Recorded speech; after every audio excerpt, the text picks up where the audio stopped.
David. Hello, Janine. How are you today? I'm very good, and thank you so much for coming to join me here at SARDI'S restaurant. I love SARDI'S because I live, just 2 blocks away from here. Oh, So every time, I have someone very important, I try to give my meeting at SARDI'S. oh, very cool. Thank you for considering me as an important. You are. So, David, you have such a wonderfully eclectic talent. Thank you. I saw you as Master of Ceremonies once, and you were very, very funny. Thank you so But I much. know that your background is also very serious, as you are a baritone, opera singer. Yeah. You've had a strong musical formation. Yes. Wonderful. And also you're an actor, and you're in plays, and you have a one-man show, Yeah. and you do podcasts, and the list goes on and on. So I'd like to know a little bit about where you grew up and how you came to be in New York.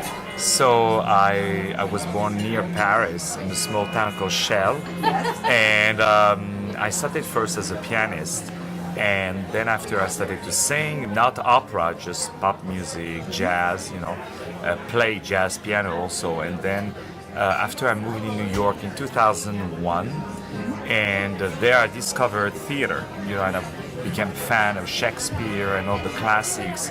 And then after the fact that I was singing, that I was acting, people told me, you should check out musicals, And then I became a huge fan of musicals, and actually right there, I went to see the first musical was The Phantom of the Opera. Oh yes. Yeah. And so I went to see The Phantom of the Opera, and I said, wow, I love that, And people told me that I had a voice already for opera, but I thought, opera was in German, that it lasts 12 hours, and all the singers were 500 pounds. So I thought it was that, And one night I went to the opera, the Metropolitan Opera, and I said, that's exactly what I want to do, And then from that, I studied opera. I lived in Russia also for 2 years, and then I started to do my own concerts. Where after, of course, I performed all the lead roles, in opera.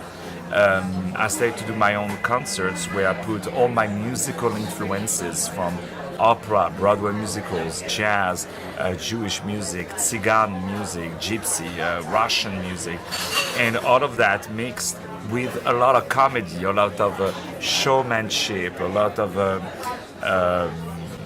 really almost like a conversation with the audience in a way, making them feel as they were in my living room, except the pain, So no, it was really this is how really it started, and from that I was grateful to do in the same season some opera, some musicals, some jazz concert, record an album. Play my own music, play movies. I do a lot of movies, a lot of commercials, TV series, and I love that mix of culture. And for me, it's the same job. For me, it's performing. Whether I perform doing a Shakespeare or an opera, or doing a movie, or writing a play, for me, it's still performing. And because I dedicated all my life, and I will always dedicate the rest of my life to entertain people. That's really, really what I love. Well, I unfortunately or fortunately, I don't know, but I have no difference between my personal life and my career. So I wish I could have some separation sometimes, because when I hold a note, a high note for, let's say, I plan to hold it for like 10 seconds, and I hold it just for 9 seconds, I cannot sleep, and yeah, so I wish I could sometimes just get out and yeah, but I can't. So I'm always working. I really love to work. I'm passionate about working, and I'm always looking for the next project, because I know that maybe someday will come the time when the phone won't ring anymore.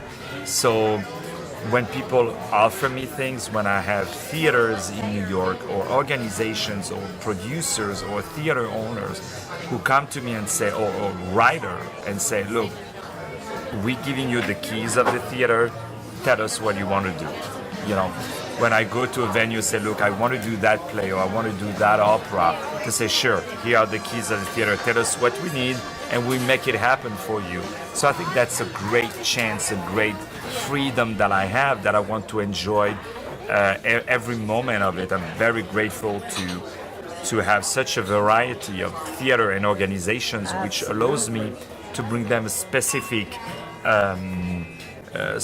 repertoire. So I'm going to do in April, I'm going to do Cyrano Bergerac, the title role of Cyrano. So I'm very excited to bring this French classic to and I'm going to mix it with some jazz standards.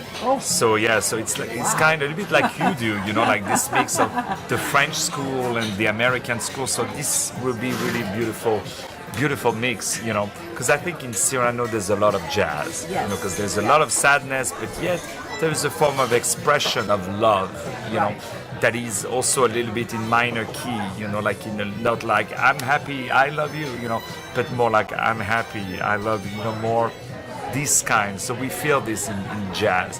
And so I'm going to do that. I have in June the opera Don Giovanni that I'm going to do, and I have at the end of January, beginning of February, I'm starting a new production of a play that hasn't been played in New York from what I heard, from at least 70 years.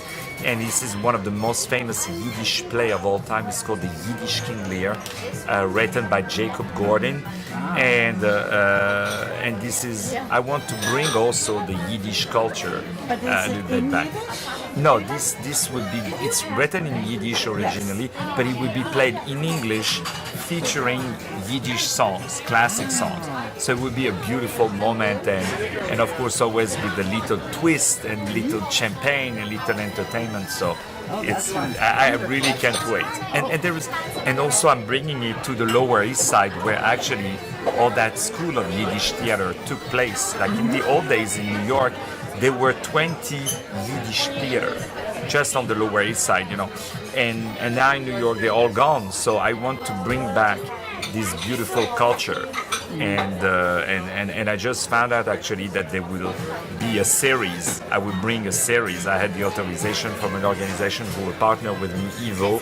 It's called to bring this series of all Yiddish theater perform in English, but adapted a little bit for the audience of today. Wonderful.